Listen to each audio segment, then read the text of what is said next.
ঢাকা বিশ্ববিদ্যালয় কেন্দ্রীয় ছাত্র সংসদ ডাকসু নির্বাচনের স্বতন্ত্র ভাইস প্রেসিডেন্ট প্রার্থী জালাল আহমেদের বিরুদ্ধে রুমমেটকে কুপিয়ে জখম করার অভিযোগ উঠেছে। ঘটনাটি ঘটেছে মঙ্গলবার গভীর রাতে বিশ্ববিদ্যালয়ের হাজী মোহাম্মদ মহসিন হলে 462 নম্বর কক্ষে। আহত ছাত্র রাষ্ট্রবিজ্ঞান বিভাগের শিক্ষার্থী রবিউল বর্তমান ঢাকা মেডিকেল কলেজ হাসপাতালে চিকিৎসাধীন। ঘটনার পর জালালকে হল থেকে বহিষ্কার করা হয় এবং তাকে পুলিশের কাছে সোপর্দ করা হয়েছে।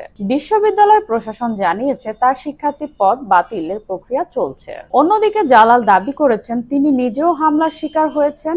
ঘটনাকে ঘিরে হলে উত্তেজনা ছড়িয়ে পড়েছেন এবং ছাত্ররা দোষীদের শাস্তির দাবি জানিয়েছেন।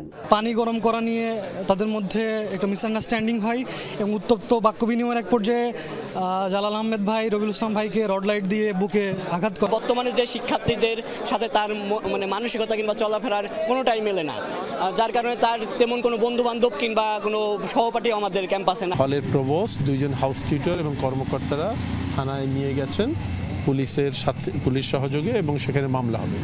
মামলার পরবর্তী যে প্রক্রিয়া সেটা প্রচলিত আইন অনুযায়ী চলবে। তার প্রার্থীতে থাকবে কি থাকবে না সেটা ইলেকশন কমিশন তাদের যে বিধিবিধান আছে সেই অনুযায়ী ব্যবস্থা